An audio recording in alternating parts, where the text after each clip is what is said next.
Queridos amigos, les presento el documental Mysterium Fidei, el misterio de la fe. Es un trabajo sobre la misa tradicional, pero no en cuanto a cómo se celebra, en cuanto a sus ritos, pues al respecto hay muchos trabajos excelentes.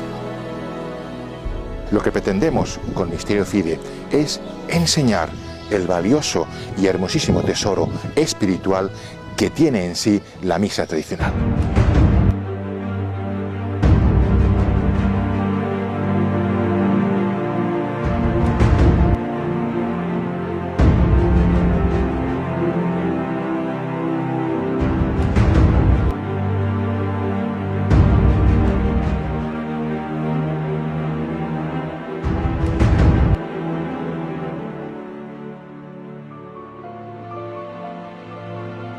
La santidad del Padre Pío.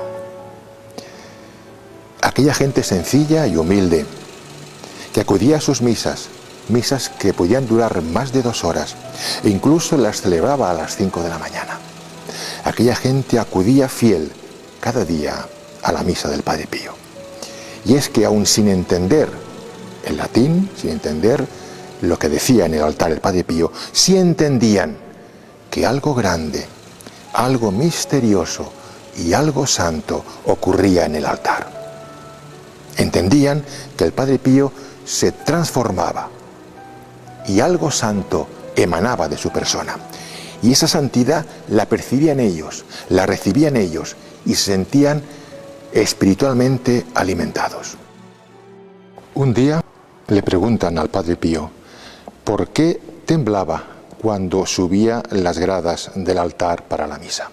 Si era acaso por lo que tenía que sufrir, a lo que responde el santo: no tiemblo por lo que he de sufrir, sino por lo que he de ofrecer. He aquí el gran misterio de la misa, lo que ha de ofrecer el cuerpo y la sangre de Cristo realmente presentes, el misterio de nuestra fe, el Mysterium Fidei.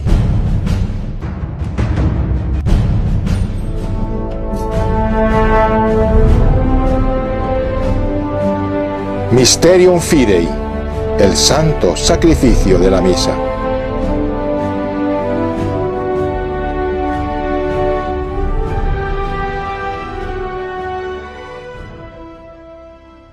¿Por qué la misa tradicional?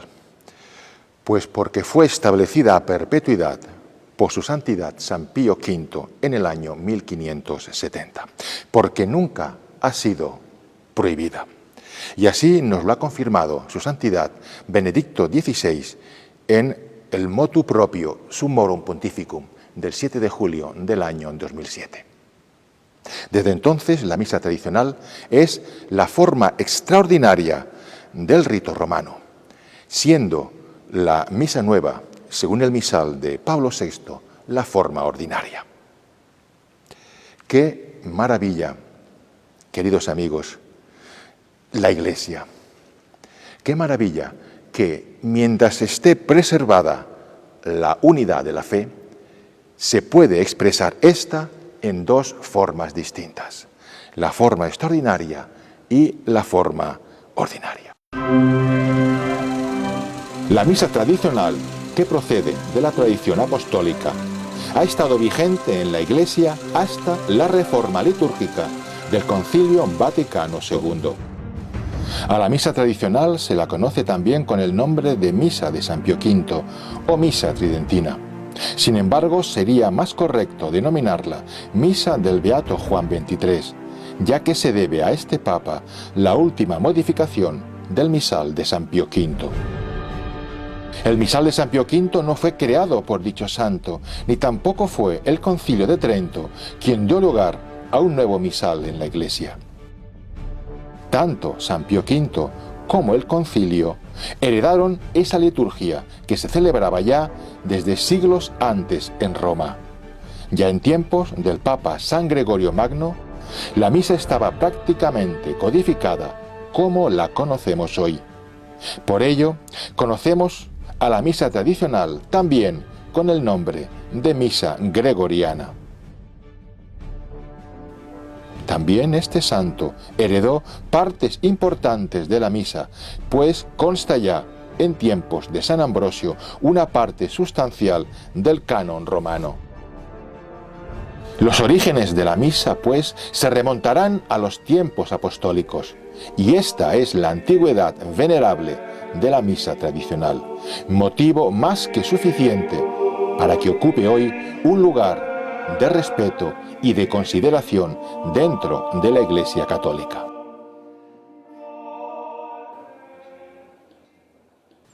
¿Qué aporta la misa tradicional al mundo de hoy?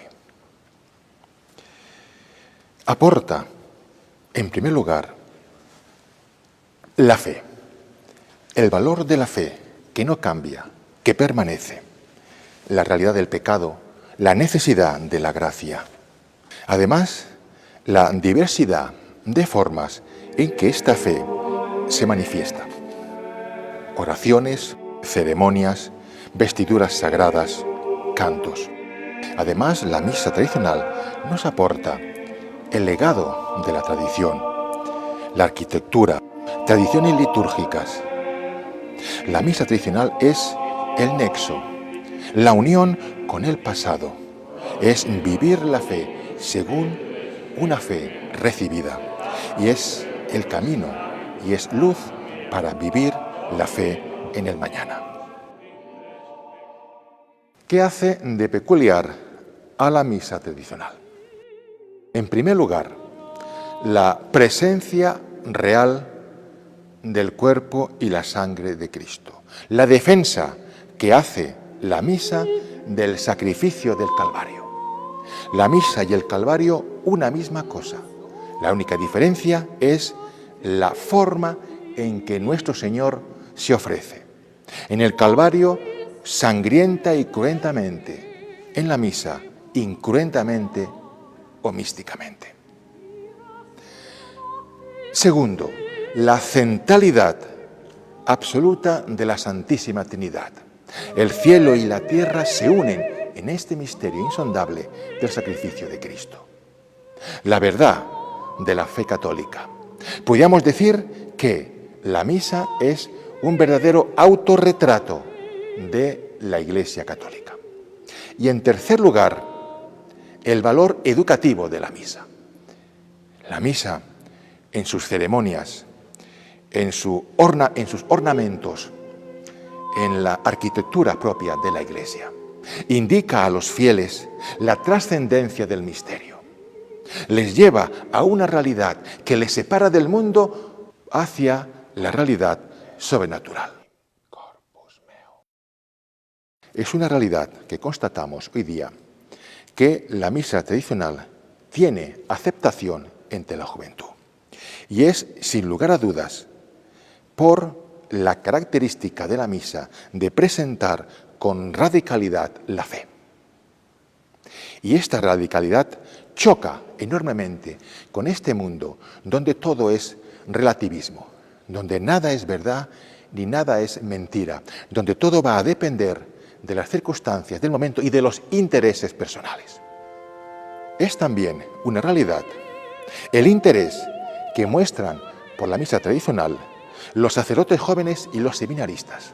Y es que las ceremonias de la misa tradicional, las genuflexiones, las distintas formas de expresar la liturgia, son un alimento espiritual grandísimo para la vocación y la santidad sacerdotal. Vamos a empezar ya la Santa Misa, pero permíteme que a partir de ahora me acerque más a ti, como si nos conociéramos. Permíteme que te hable de una forma directa y amigable. Dios Todopoderoso y Eterno, me acerco al sacramento de tu Hijo unigénito, nuestro Señor Jesucristo, como se acerca el enfermo al médico, el pecador a la fuente de la misericordia, el ciego al resplandor de la luz eterna. y el pobre e indigente. Queridos amigos, Alberto y Mercedes, cuando habéis entrado en la iglesia, yo he terminado de hacer mi oración preparatoria para la misa. La iglesia siempre ha inculcado a los sacerdotes una vida de santidad perfecta, vida de oración, confesión sacramental, oración. ¿Por qué? Por la santidad de la misa. Antes de la Santa Misa, pues he hecho mis oraciones que vienen en el breviario, cara a cara y para siempre, a tu amado Hijo Jesucristo, a quien voy. Ahora voy a pasar a revestirme. Pero aún en este momento la Iglesia va a insistirme en que cada vez que yo me ponga una de las prendas, recuerde su sentido espiritual y haga una oración. El sacerdote, antes de empezar a revestirse, se lavará las manos.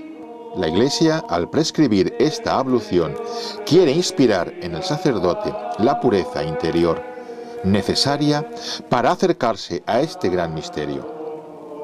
Recitará la oración: Da, Domine, virtutem manibus meis, ad abstergendam omnem maculam, ut sine pollutione mentis et corporis valeam tibi servire. Ahora voy a revestirme y vais a ver que cada prenda tiene un sentido espiritual y una oración propia que yo voy a rezar para prepararme mejor para el santo sacrificio. Bueno, voy a ponerme ahora el hábito. Como veis, es un paño blanco cuyo fin es cubrirme el cuello. Tiene el sentido espiritual de la pureza de pensamientos.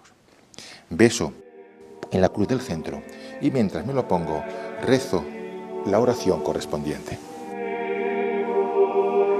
Impone, Domine, capite meo Galliam salutis, at expugnandos diabolicos incursus.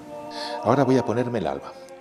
Tiene el sentido espiritual de la santidad y de la inocencia. Y mientras me la pongo, voy a rezar la oración correspondiente. De albame, Domine, et munda cor meum, ut in sanguine agni de albatus, gaudiis perfluar sempiternis. Y ahora voy a ponerme el cíngulo, que sirve para ceñirme el alba. El cíngulo tiene el sentido de la castidad. Y mientras me lo pongo, voy a rezar la oración correspondiente.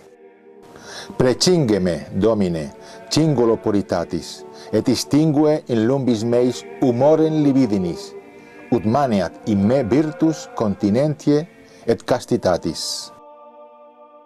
Ahora voy a colocarme el manípulo. Beso en la cruz del centro. El manípulo tenía en su origen la misión de limpieza, para limpiarse las manos. El sentido espiritual del manípulo es desterrar el temor al trabajo para engendrar el amor a las obras de Dios. Y mientras me lo pongo, voy rezando la oración correspondiente. Merear, Domine, portare manipulum fletus et doloris, ut cum exultatione recipia mercedem laboris. Ahora voy a colocarme la estola. La estola es signo de la autoridad y dignidad del sacerdote. Y mientras me la coloco, voy rezando la oración correspondiente. Rede mihi, Domine, stolam immortalitatis, quam perdidi in prevaricatione primi parentis, et quambis indignus accedo a tuum sacrum mysterium, merear tamen gaudium sempiternum. Bien, y ahora por último voy a colocarme la casulla, que es signo de la caridad de Cristo, signo del suave yugo de nuestro Señor Jesucristo. Y mientras me la coloco, voy recitando la oración correspondiente. Domine, quid existi, iugum meum suave est, et onus meum leve. Fac ut istut portare sic valeam, quod consequar tua gratiam. Amén. Estos serán los ornamentos que deberá llevar el sacerdote, según los deseos de la Iglesia, para hallarse revestido de justicia, es decir, de las virtudes convenientes a su ministerio. De igual forma, las disposiciones de los fieles deberán aproximarse, en parte, a estas virtudes propias del sacrificio que ellos ofrecerán con Jesucristo y su representante. Estas disposiciones deberán verse reflejadas en la decencia en sus vestidos, el recogimiento, el silencio en la casa de Dios, la pureza y la modestia, la vida santa y las obras de fe que deberán unir con sus ofrendas a Cristo en la Santa Misa.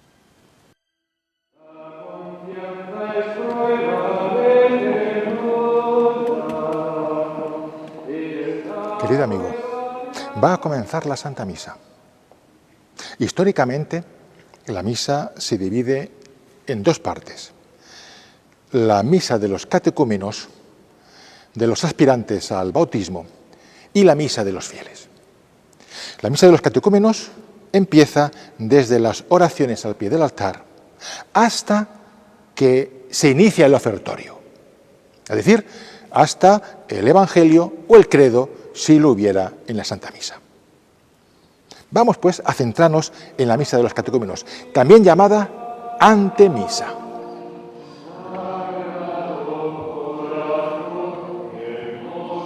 Revestido el sacerdote y hecha la reverencia a la cruz, saldrá de la sacristía sosteniendo el cáliz con ambas manos, precedido del acólito o acólitos. El sacerdote marchará con paso grave y modesto, como conviene al representante de Dios y dispensador de los misterios sagrados, y llevará la cabeza cubierta, signo de su autoridad y preeminencia, y mantendrá la mirada baja. Nos encontramos en la antemisa. Estamos en la antemisa. El sacerdote se presentará ante el altar como representante de Dios, como ministro de la Iglesia y como hombre pecador. Empezará santiguándose en el nombre del Padre, del Hijo y del Espíritu Santo, recordando la pasión de Cristo en honor a la Santísima Trinidad. El signo de la cruz nos tiene que remitir a nuestro bautismo, donde nos hicimos hijos de la Iglesia con el agua que brotó del costado del Redentor. Ahora, en la Santa Misa, vamos a bañarnos con la sangre que brotó del corazón sacratísimo de Cristo. Continuará con la antífona Introibo ad altare Dei, entraré al altar de Dios, pues la misa es la alegría que ilumina nuestro corazón. Y el Salmo 42. Este salmo es la oración de un hombre atribulado, probado por la lucha y el dolor. Pero esta tribulación se convertirá, junto al altar, en pura confianza, alegría y júbilo. Seguirá la confesión general, el confiteor, que lo rezará el sacerdote profundamente inclinado. Se hará de forma dialogada con los fieles. Nuestra humildad delante de Dios reclama también nuestra humildad ante los hombres. Nuestra culpa ante Dios tiene siempre repercusión social. Esta parte de la misa de los catecúmenos la podemos resumir en la palabra. ¿Qué quiero decir? Pues fíjate que toda esta parte se va a sustanciar entre la palabra humana que se dirige a Dios y la palabra de Dios que se dirige instruyendo al hombre. Resumiendo, oro, rezo y escucho. Y así, con estas dos palabras, podemos resumir lo que es la antemisa. Rezo y escucho a Dios. Querido amigo, voy a concretarte un poquito en qué consiste esta palabra humana que dirigimos a Dios. Este rezo, este rezar. Voy a empezar con un ejemplo que te ayudará a entender esta parte de la misa. Imagínate que vas a la casa de una persona muy influyente a hacerle una petición importante para ti. Llegas a la casa, pero antes de tocar el timbre, miras si tienes polvo en los zapatos, miras si estás bien arreglado, tocas el timbre, entras, saludas con reverencia a la persona y le haces la petición. Pues bien, vamos a volver a la Santa Misa. ¿Qué son las oraciones al pie del altar? Fíjate bien, es lo equivalente a mirarte el polvo de los zapatos. Es decir, vas a limpiarte el polvo de tus pecados, no la suciedad. ¿Qué quiero decir? La suciedad son los pecados mortales que ya los tienes que tener limpios en la confesión sacramental. Vienes a limpiarte el polvo, los pecados veniales. Cuando el sacerdote se inclina profundamente, lo hace ante la presencia del Dios omnipotente y ante el peso de sus pecados. Y se confiesan los pecados, el sacerdote y los fieles. Bien, oraciones al pie del altar. Nos limpiamos el polvo de los pecados veniales, tocamos el timbre, llamamos a Dios, anhelamos su misericordia. Esto es lo equivalente al Kyrie. Aquí tocamos 3 veces, 3 Kyries al Padre, 3 Christe al Hijo, 3 Kyries al Espíritu Santo. Tocamos el timbre, llamamos a Dios, anhelamos su misericordia. Entramos en la casa, saludamos reverentemente a la persona importante. Y aquí es gloria, este canto angélico por el cual alabamos y damos gloria a Dios. Y por último hacemos nuestra petición en la oración colecta.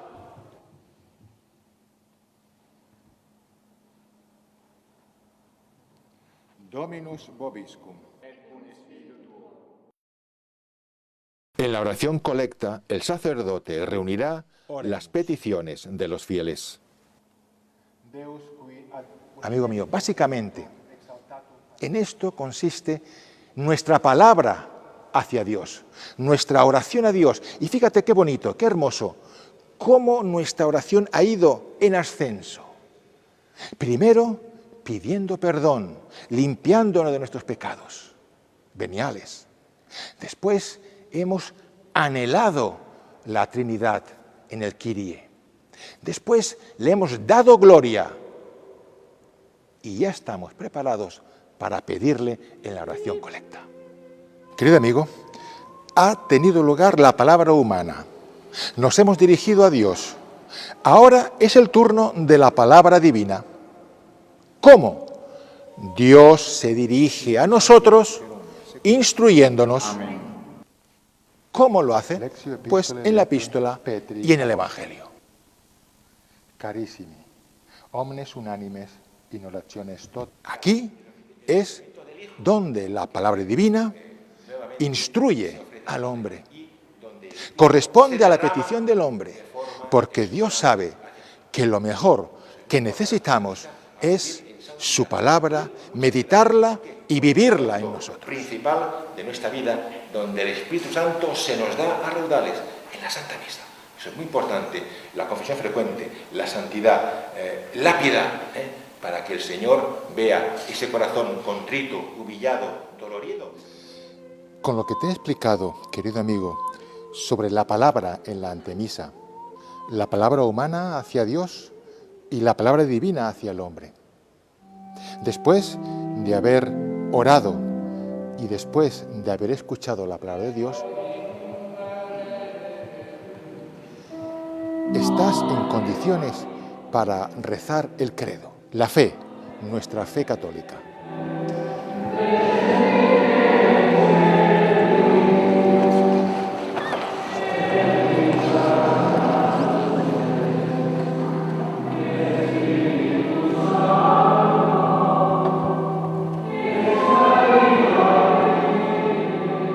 Te recuerdo que en la antemisa hemos hablado que se caracterizaba por la palabra humana dirigida a Dios y la palabra divina dirigida a los hombres. Y hemos resumido la antemisa con 2 palabras, rezo y escucho. Bien, pues de forma similar vamos a hacer algo igual con la misa de los fieles. Esta vez vamos a dividirla en 3. El ofertorio, donde yo doy la consagración, donde es el sacrificio, sacrifico, y por último, la Sagrada Comunión, donde recibo. Querido amigo, voy a explicarte un poquito sobre el ofertorio. El ofertorio, fíjate que ofrecemos el pan y el vino. Nada más natural, nada más común en nuestra vida diaria que el pan y el vino. Pues bien, fíjate, el pan y el vino representan nuestra naturaleza humana. ¿Qué quiere decir entonces esto? Que cuando ofrecemos el pan y el vino en la Santa Misa, nos ofrecemos enteramente. Nos entregamos a Dios. Entrega es la palabra que ha de resonar en tu corazón en el ofertorio. Pero ojo, entrega sin reservas. No podemos entregarnos a Dios y decirle, Señor, me entrego, pero no me toques esto, no me prives de aquello, no me quites esto que lo necesito y que me gusta. No, esa entrega no la quiere Dios. La entrega es total, sin condiciones. Entrega para que Dios haga en ti según su voluntad. Hostia con la hostia, víctima con la víctima. Esa es la entrega que Dios quiere, no otra. No hay término medio para Dios. Sucipe Sancte Pater, omnipotens aeterne Deus, anc immaculatam hostiam, quam ego indignus famulus tuos, ofero tibi Deo, meo vivo et vero. Pro innumerabilibus... Has escuchado la preciosa oración del ofertorio del pan. Empieza, Sucipe Sancte Pater, recibe, Padre Santo. Fíjate, este recibe no te recuerda a la oración de San Ignacio. Recibe, Señor, mi memoria, mi entendimiento, mi voluntad. ¿No te recuerda también el recibe mi espíritu del protomártir San Esteban? Este recibe lo has de vivir con esa intensidad con que San Ignacio dictó su oración. Es más, te tiene que recordar esta oración el sí incondicional de la Virgen María, el fiat, y cómo no, el sí de nuestro Señor en el huerto de los olivos. Señor, que pase de mí este cáliz, pero que se haga tu voluntad.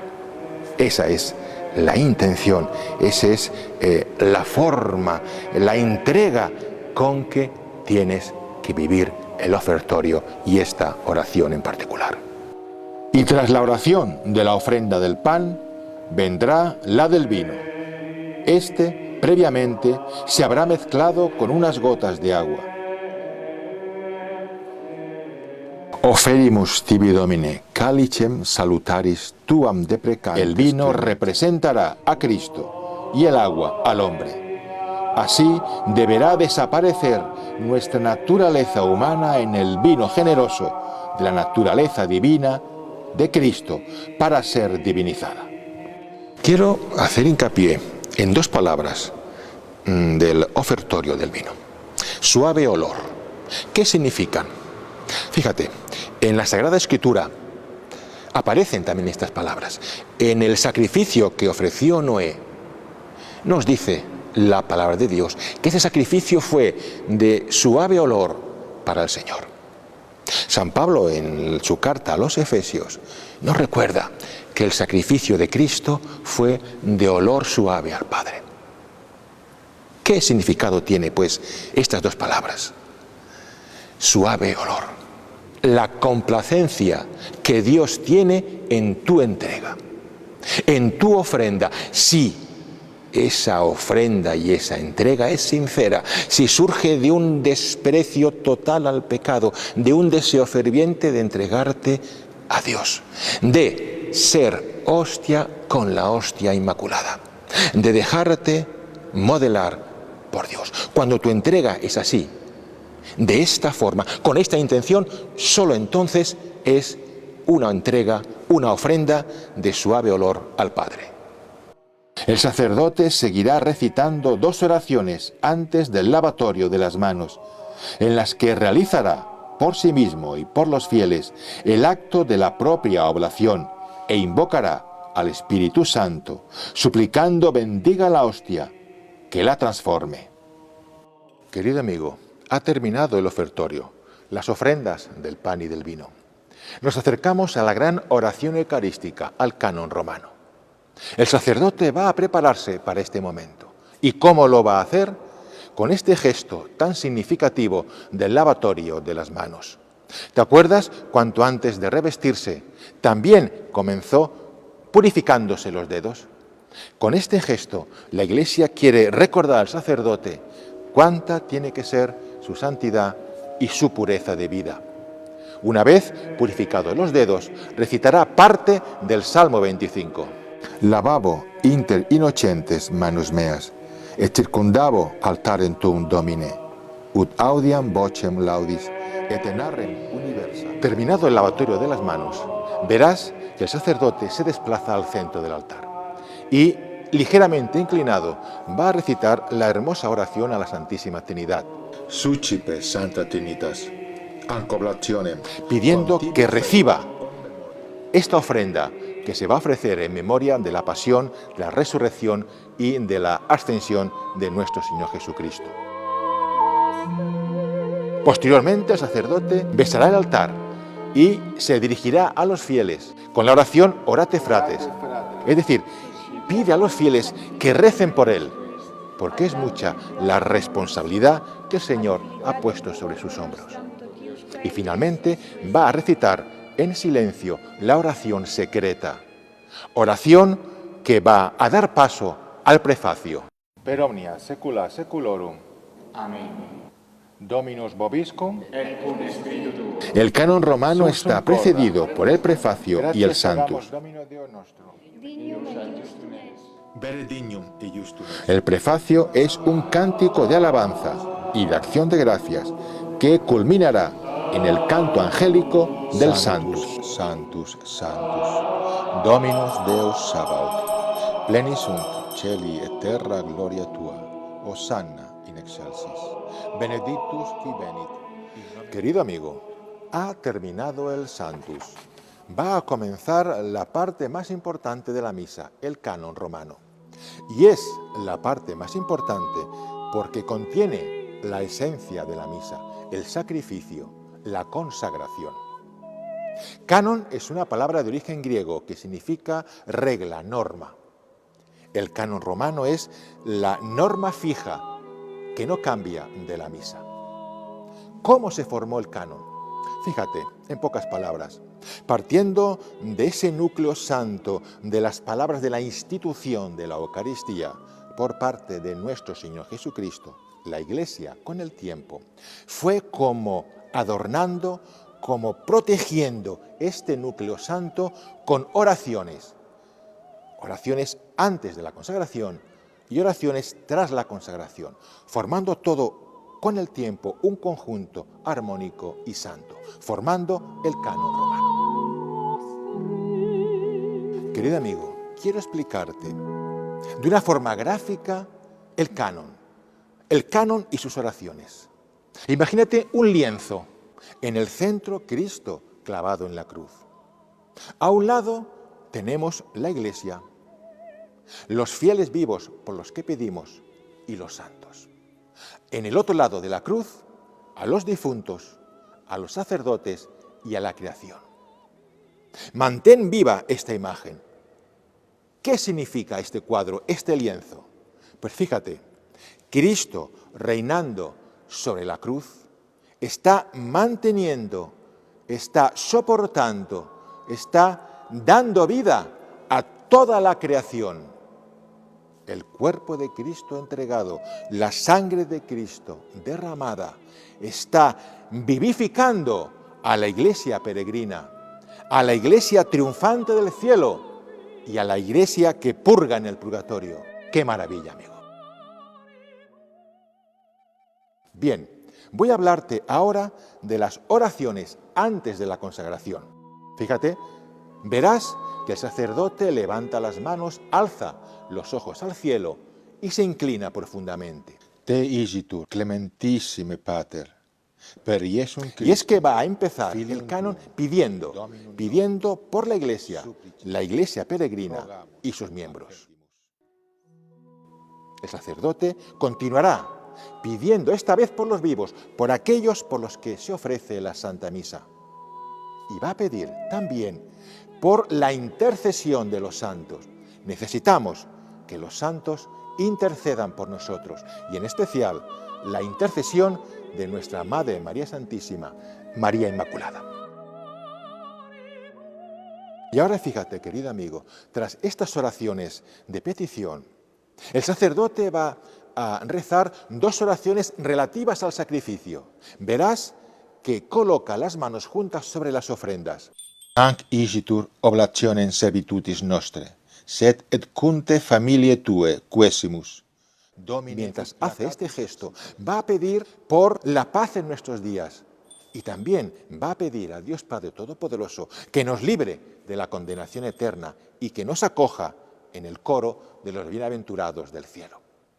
Verás que el sacerdote realiza 5 cruces, 3 sobre las ofrendas, una sobre el pan y otra sobre el vino. Quam oblationem tu Deus in omnibus quesimus, benedictam, adscriptam, ratam. Y mientras traza estas cruces, va a pedir a Dios Padre Omnipotente que con su poder obre el milagro de transformar el pan en el cuerpo de Cristo y el vino en la sangre de Cristo.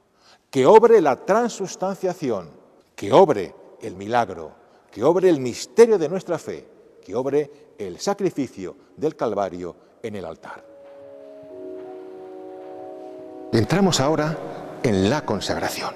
Entramos en el Sancta Sanctorum, el lugar sagrado del sacrificio. El lugar donde solo el sacerdote está. Es el momento sublime en que Cristo va a tomar posesión del sacerdote y a través de sus palabras y a través de sus gestos y de sus manos, Cristo va a ofrecerse en sacrificio. Él es el sacrificador, Él es el sacerdote verdadero y eterno de la Santa Misa. Él es el Cordero que se sacrifica obedeciendo al Padre por amor a todos los hombres. ¡Qué momento tan sublime! Y te recuerdo el silencio, este silencio de la consagración, como todo el del canon, pero este en particular te ha de llevar con el corazón al pie de la cruz en el Calvario. Te ha de llevar a hacer compañía a la Santísima Virgen y como ella ofrecerte al Padre con Cristo. La entrega que has hecho en el ofertorio, ahora has de consumarla de corazón, para que la sangre que Cristo va a derramar sacramentalmente en la Santa Misa sea fuente de santidad y de vida nueva para ti. La noble perla del acontecimiento, 3 veces santo de la consagración, se nos ofrece en un texto preciosamente redactado. Las palabras encierran bajo una forma narrativa la institución de la Sagrada Eucaristía. Qui piridie quam pateretur, accepit panem in sanctas. En la víspera de su pasión, tomó el pan en sus santas y venerables manos, levantó los ojos al cielo hacia ti, oh Dios Padre Omnipotente, te dio gracias, lo bendijo y lo partió diciendo: «Hoc est enim corpus meo».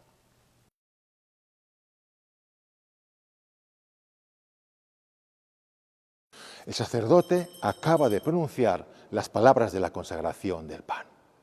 Es decir, toda la sustancia del pan se ha transustanciado en la sustancia del cuerpo de Cristo.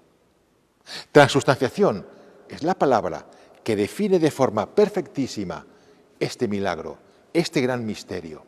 Palabra aptísima, como lo definió el Concilio de Trento. Creo, Señor, creo que estás aquí presente.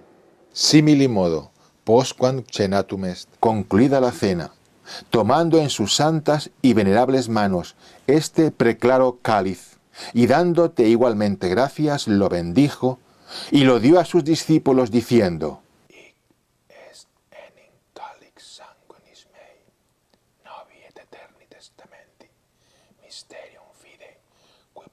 nobis et pro multis effundetur in remissionem peccatorum. Ec quodusquamque feceritis in me memoriam facietis.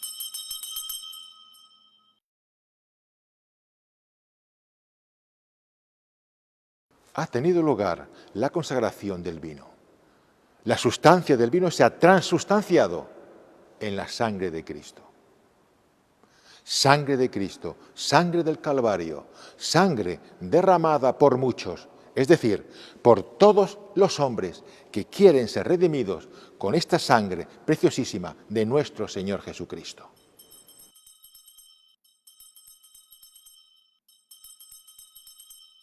Si conseguimos estar en silencio durante el canon y en particular durante la consagración, experimentaremos algo misterioso. Ese júbilo callado y mudo que brota de la íntima relación con Dios nuestro Señor. Realizada la transustanciación, el sacerdote mantendrá unidos el pulgar y el índice con los cuales ha tocado el cuerpo de Cristo sin separarlos. Así evitará que fragmentos o partículas del sacramento que hayan podido quedar adheridos a los dedos puedan desprenderse. Además, es lo más respetuoso que se puede hacer. No usar en otros menesteres estos dedos que han tocado la misma hostia santa y pueden contener el mismísimo cuerpo de Cristo en la más insignificante partícula o polvillo. Qué revelante gesto, que indica por sí solo la realidad de la presencia real de nuestro Señor Jesucristo. Querido amigo, ha terminado la consagración. Te recuerdo una cosa, que las palabras de la consagración son las palabras que dan vida a la Iglesia, son las palabras más santas jamás dichas sobre la faz de la tierra. Y fíjate, sin la consagración, sin la misa, sin la cruz, nuestra vida, tu vida y mi vida, no tiene ni fin ni sentido. Vamos a retomar el canon. Fijaos ahora, queridos amigos, tras la consagración el sacerdote va a continuar con el canon, haciendo memoria de la pasión de Cristo, de su resurrección de entre los muertos y de su gloriosa ascensión a los cielos. Unde et memores Domine nos servitui, sed et ples tua santa. Cristo está ahora, glorioso y reinante en el cielo, pero con las marcas de sus llagas, con sus llagas sacratísimas. Nos dice el Apocalipsis en su capítulo 19, y vi que llevaba un manto empapado en sangre, y su nombre era el Cordero de Dios. Tras esta oración conmemorativa, van a venir dos oraciones de riquísimo sentido. Supraque propicio ac sereno vulto respice. El sacerdote va a pedir que esta ofrenda, que este sacrificio sea agradable al Padre, como lo fueron los sacrificios del siervo Abel, del patriarca Abraham y del sumo sacerdote Melquisedec. Tres sacrificios que son figura del sacrificio del Calvario.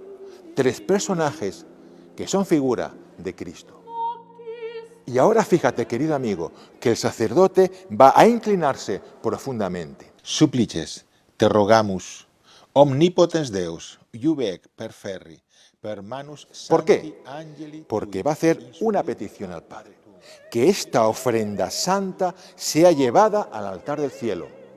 Porque tienes que saber que mientras se celebra la misa en la tierra, se está celebrando la misa en el cielo.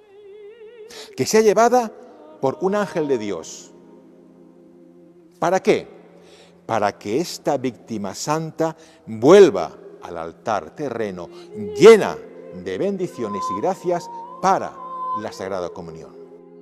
Y fijaos, tras estas oraciones, al igual que antes de la consagración hicimos unas peticiones, ahora el sacerdote va a seguir pidiendo. Memento etiam Domine, famularumque tuarum. ¿Por quién?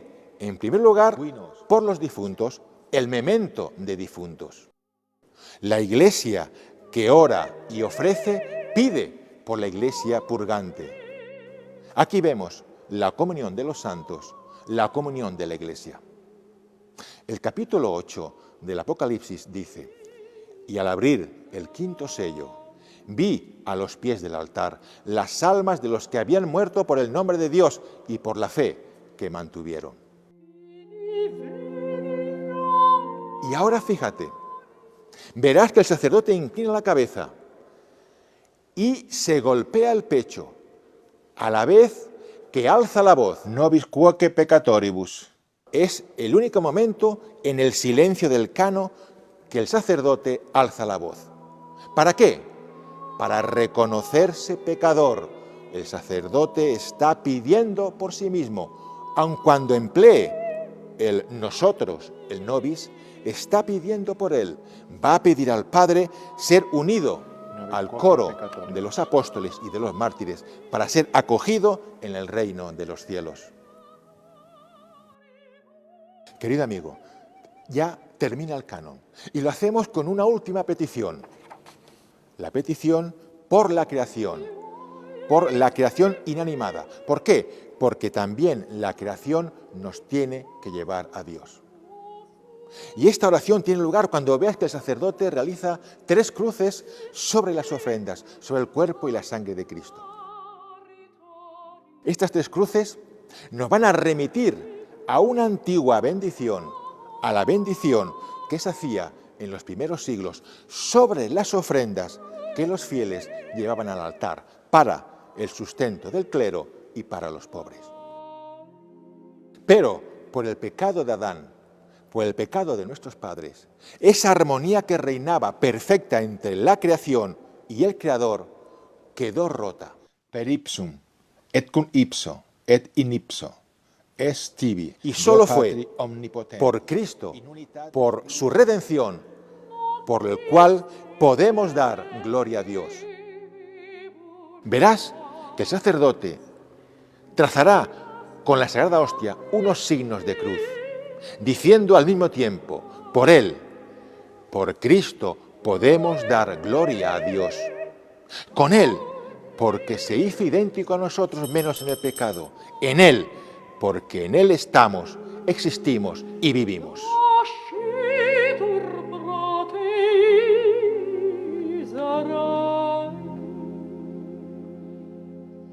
Querido amigo, va a empezar la última parte de la Santa Misa, la Sagrada Comunión. Aquí la Iglesia quiere prepararse con amor, con reverencia, con santo temor ante lo incomprensible. Esta parte va a estar compuesta de una serie de oraciones y de ritos antiquísimos y de un rico significado. Estas oraciones van a tener un nexo común: la paz. Empezará el sacerdote rezando el Padre Nuestro, pidiendo perdón, como nosotros perdonamos. Oremus. Preceptis salutaribus moniti, et divina institutione formati, audemus dicere. Pater nostrum. No podemos recibir el cuerpo de Cristo con rencor en el corazón, con odio hacia alguien. Tras el Padre Nuestro, el sacerdote va a pedir por la paz universal, por la paz en nuestros días, en la oración Liberanos. Liberanos, quesimus Domine. Te recuerdo que esta paz en nuestros días también la pidió el sacerdote en la oración antes de la consagración del Lang Ingitur, cuando el sacerdote ponía las manos sobre las ofrendas. Querido amigo, quiero explicarte ahora los ritos que tienen lugar en este momento. El primer rito es la fracción del pan. Como sabrás, así se denominaba en un principio a la Santa Misa. La fracción de la Sagrada Hostia tiene un profundo significado y es el de la unión. Todos los que comemos el mismo cuerpo de Cristo formamos el único cuerpo místico que es la Iglesia. En los primeros siglos, el sacerdote fraccionaba la Sagrada Hostia en 3 partes. Una para guardarla para los enfermos como viático, la otra para la comunión y una tercera parte que la enviaba a las iglesias titulares. Bien, Hoy día el sacerdote sigue partiendo la Sagrada Hostia en 3 partes.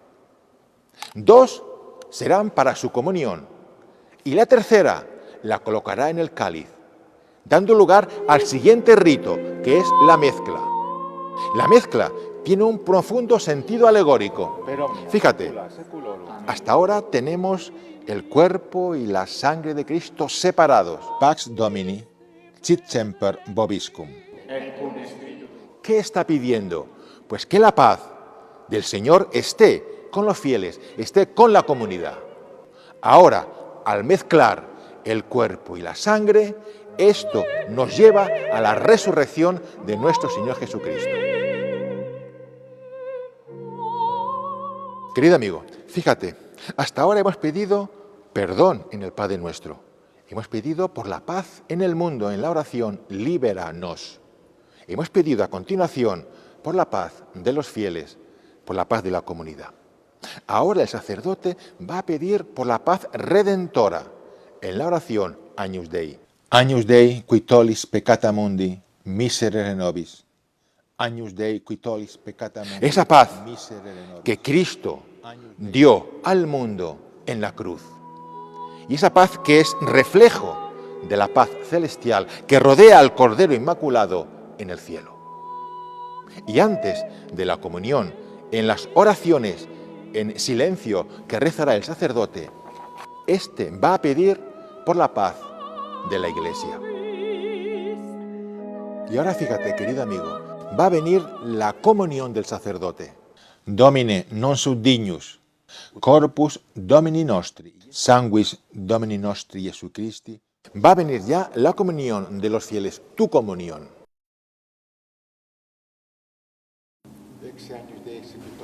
Exe Agnus Dei. Estas palabras que nos recuerdan al Bautista nos llevan a meditar el Cordero de Dios, seguirlo en la cruz y en la gloria. Corpus Domini nostri Jesu Christi, custodiat animam tuam in vitam aeternam. Amén. Ir a Él y permanecer a su lado con fidelidad inquebrantable. Ir a Él en la tierra para contemplarlo luego sin velo en la mansión celeste. Ha llegado el gran momento de la Sagrada Comunión. Va a tener lugar el cumplimiento de la tercera palabra, ¿te acuerdas? Recibo. Pero antes quiero decirte algo muy importante.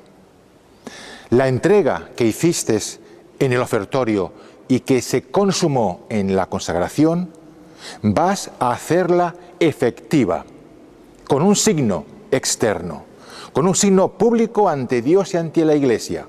Te recuerdo que nuestra fe católica es una fe martirial, es decir, testimonial. Pues antes de recibir al cuerpo de Cristo, vas a dar testimonio de tu fe y de esa entrega que has hecho en el corazón.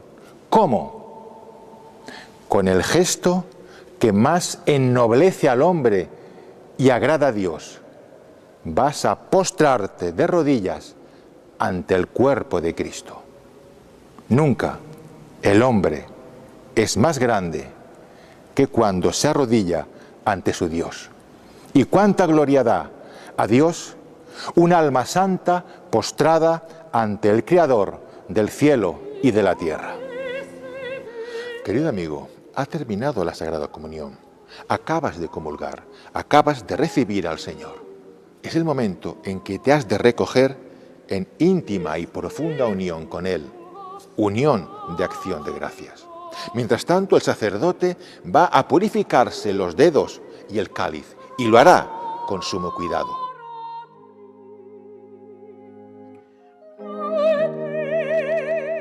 Después procederá a rezar las oraciones finales, la oración de comunión y la oración de poscomunión, que las rezará en el lado de la epístola. Esta oración de poscomunión tiene un sentido o bien eucarístico o bien según la fiesta del día. Luego verás que el sacerdote besa al altar y se dirige a los fieles con un mandato. Dominus vobiscum, ite missa est. Id, la misa ha terminado, es la hora de la misión, es la hora de que en vuestra vida diaria, en tu vida diaria, hagas efectivo lo que has vivido en la misa. Y posteriormente, el sacerdote rezará la oración Placeat tibi. Placeat tibi, Santa Trinitas. Perfecto epílogo a la misa, resumen y compendio de los 4 fines de la misa, que quiero recordártelos para que los tengas siempre presentes. El primero es la adoración, la gloria a Dios. El segundo, la acción de gracias. El tercer fin es la propiciación, la expiación de Cristo en la cruz de nuestros pecados. Y por último, la petición. Per Christum, Dominum nostrum. Amén. Finalmente verás que el sacerdote besa el altar de nuevo y da la bendición. Pater et Filius et Spiritus Sanctus. Amén. Dominus vobiscum. Si la misa empezó besando el altar y empezó santiguándose en el nombre de la Trinidad, la misa terminará igualmente besando el altar y bendiciendo en el nombre del Padre, del Hijo y del Espíritu Santo. Initium Sancti Evangelii secundum Johannem. Y tras la bendición, el sacerdote leerá el último evangelio. In principio erat verbum. Et verbum erat... Y el verbo se hizo carne y habitó entre nosotros. Hoc erat in principio apud Deum. Sí, el Verbo Divino, Jesucristo, se hizo carne también en la Santa Misa y habitó entre nosotros en la casa del Señor. Y ahora mora en nuestros corazones. Et verbum caro factum est. Con los ojos de la fe hemos podido ver también nosotros la gloria llena de gracia y de verdad. Santa Maria, Mater Dei, ora pro nobis peccatoribus, nunc et in hora mortis nostre. Amén. Ave María, gracia plena, Dominus tecum. Dulcísimo amante Señor Jesucristo, que me nutriste con tu cuerpo y tu sangre preciosísima, te ruego que disculpes mi indignidad y perdones misericordioso las faltas que he cometido en la celebración de esta Santa Misa. Al igual que al principio de la Santa Misa nos hemos preparado para el Santo Sacrificio, a la finalización de este es conveniente la acción de gracias por tantos beneficios recibidos y por los méritos de la pasión que se nos han aplicado en la celebración de la Santa Misa. Mi mucha imperfección. Oh, cuántas veces has venido a mí para enriquecer mi pobre alma con tus dones. Y yo, sin embargo, te desprecié y me marché lejos de ti, siguiendo los depravados deseos de mi corazón. Querido amigo, la misa ha terminado. Las puertas de la iglesia se han cerrado, pero mañana volverán a abrirse otra vez. Las campanas sonarán y el sacrificio volverá a ofrecerse de nuevo. Nos dice San Pablo en el capítulo 11 de la primera carta a los Corintios: cada vez que comáis este pan y bebáis este vino, anunciáis la muerte del Señor hasta que Él venga. Donec veniat. Nos dice el apóstol algo que hemos olvidado, y es que somos peregrinos. Nuestra misa es una misa de peregrinos, y nuestro peregrinar tiene una característica esencial, instituida por el Redentor, y es que la senda es estrecha. La senda de salvación es el camino de la cruz, el camino de la oración, del sacrificio, de la penitencia. Querido amigo, la misa tradicional nos prepara para la venida definitiva del Salvador, cuando los cuerpos resucitarán para la misa de la eterna alabanza a la gloriosa Trinidad Santa, cuando la alabemos junto con la Reina de los Cielos, nuestra Madre María Inmaculada, con San José, el gran patriarca, y el coro de todos los bienaventurados del cielo. Así sea, para la mayor gloria de Dios.